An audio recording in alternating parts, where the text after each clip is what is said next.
लेकिन जब तक अम्मी हो ना घर पे तो उनके सामने चल फिर लेना, उनकी तसल्ली भी जरूरी है। ठीक है। और आज से अपने सारे काम मैं खुद करूंगा, कपड़े निकालना, कपड़े इस्त्री करना। बस आसिम, जब मैं किचन के काम कर सकती हूँ ना, तो मैं आपके काम भी कर सकती हूँ। अच्छा ठीक है। तुम अपना बहुत सारा ख्याल रखोगी, अपनी सेहत का ख्याल रखोगी, अपना ख्याल रखोगी, टेंशन नहीं लोगी बिल्कुल भी। और अम्मी ने भी पार्लर की जिम्मेदारी ले ली है। अच्छा, मैं आपके लिए दूध लेके आती हूँ। दूध नहीं पीना मैं, आइसक्रीम खाऊंगा।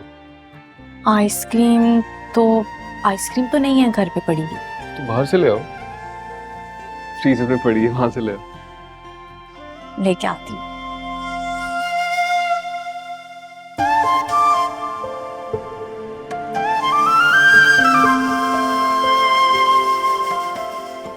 एक लड़की जो जुमा 4 दिन पहले हमारे घर में आई है, तुम्हारी बीवी बनके, मेरी बहू बनके, तुम्हारी नस्ल आगे नहीं बढ़ा सकती, तुम्हारे बच्चों की माँ नहीं बन सकती, उससे छोटी सी कंप्लेंट कर दी मेरे खिलाफ और तुम आगे आके खड़े हो गए मेरे सामने। ये क्या तरीका है? कान खोल के सुन लो, मैं इस खानदान की नस्ल को खत्म नहीं होने दूंगी। तुम मेरे इकलौते बेटे हो, दूसरी शादी करवाऊंगी मैं तुम्हारी, जो करना होगा ना मैं उस हद तक जाऊंगी,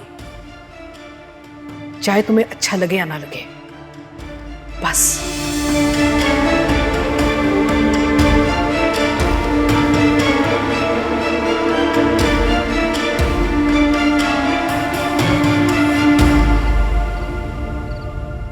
ठीक है, कल फिर इस पे बात करते हैं।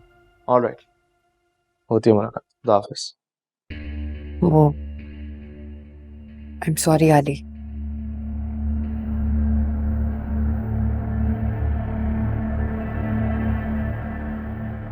बेवकूफों की तरह मैं दूसरा फ्रेम ले आई। इस बात को समझ ही नहीं सकी कि फ्रेम की बात नहीं है, बात जज्बात की है। मुझे इस बारे में बात नहीं करनी, जाओ यहाँ से, चलो। लेकिन आलिया, मैंने कहा ना जाओ यहाँ से। तुम लोग यहाँ पर हो, ये तो बहुत ही अच्छा हो गया। अम्मी कावा पीना आपने? अम्मी के लिए कावा बना, चलो। अरे नहीं नहीं बेटा, क्यों डिस्टर्ब कर रहे हो उसे?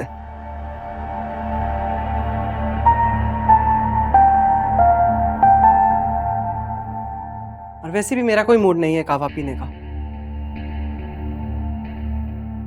फिर शहनाज भी सोने चली गई, छोड़। आपने अपनी दवाइयाँ ली है?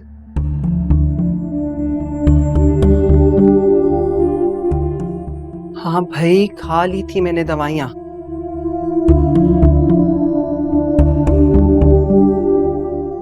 ये जो मेरी प्यारी सी बेटी है ना, ये खाने के फौरन बाद बड़ी जिम्मेदारी से मुझे दवाई खिलाती है।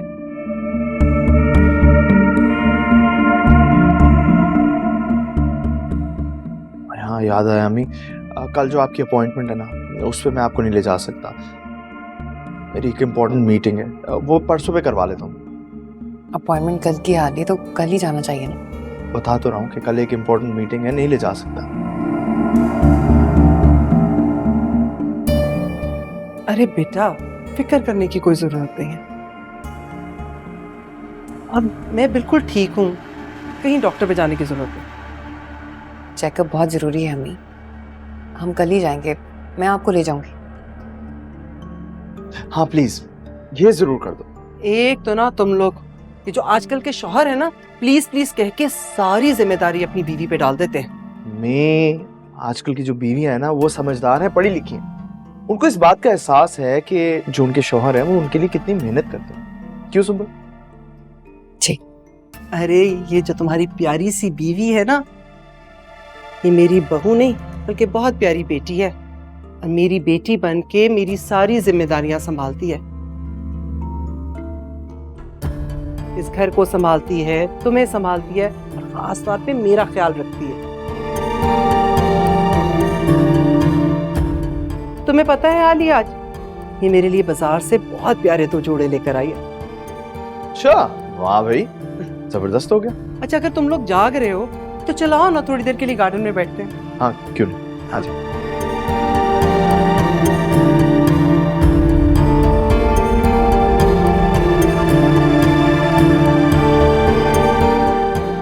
हमें आली को किसी साइकाइट्रिस्ट को दिखाना चाहिए। कैसी बातें सोच रही हो सुम्बुल? आली एक समझदार और नॉर्मल लड़का है।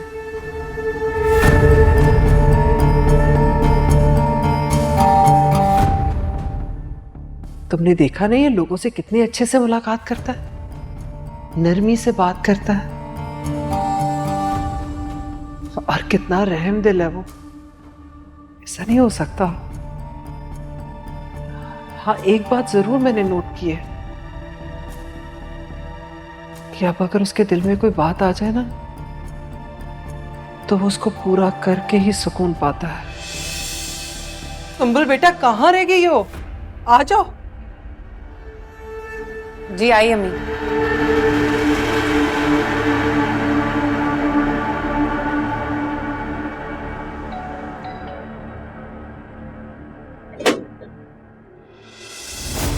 आज बात मुझे रोकना, मैं बता रहा हूँ बहुत बुरा होगा। साहब मैं आपको नहीं रोकूंगा, लेकिन अंदर तो कोई भी नहीं है। मत बोलो साहब, मैं सच कह रहा हूँ। रात को बेगम साहबा एयरपोर्ट चली गई थी, सुबह 4 बजे की फ्लाइट थी उनकी। रुस्तम मैंने कहा कि तुम झूठ मत बोलो। साहब जो मैंने कल किया वो मेरी मजबूरी थी, लेकिन आज मेरी कोई मजबूरी नहीं। मैं कसम खाकर कहता हूँ बेगम साहबा वापस चली गई हैं। कसम से रुस्तम, अगर कल तुम मुझे ना निकालते ना, मैं उस औरत की जान ले लेता। तुम जानते नहीं उसने मेरी बहन की जान ली। तुमने अच्छा नहीं किया, और तुमने अच्छा नहीं किया। लेकिन साहब मुझे सिर्फ और सिर्फ अपने बच्चे नजर आ रहे थे। अगर मुझे यहाँ नौकरी से निकाल दिया जाता साहब, तो मेरे बच्चे भूख से मर जाते। इंतहाई खुदगर्ज इंसान हो तुम्हें मेरी तड़पती हुई बहन नहीं नजर आई, सिर्फ अपने बच्चों के ख्याल में तुमने। सर मैं अंदर क्या होता मैं नहीं जानता था, लेकिन साहब अच्छे इंसान नहीं है ये मैं जानता था। लेकिन मैं क्या कर सकता हूँ साहब, मैं तो मजबूर था। और गरीब आदमी अपने हालात की वजह से बेबस और मजबूर होता है साहब। हाड़ में गई तुम्हारी मजबूरी। तुम्हें एक अजियत में औरत नहीं नजर आई, एक मजबूर औरत का तुम साथ नहीं दे सके। तुम भी उतने ही जालिम हो जितने ये लोग हैं। मेरी दुआ है कि तुम्हारे साथ भी नहीं साहब, मुझे बद्दुआ मत देना साहब। मैं 6 बेटियों का बाप हूँ। आप मुझे बेशक गोली मार दे, लेकिन मुझे बद्दुआ मत दीजिएगा। बद्दुआ मत दीजिएगा साहब, मुझे बद्दुआ मत दीजिएगा।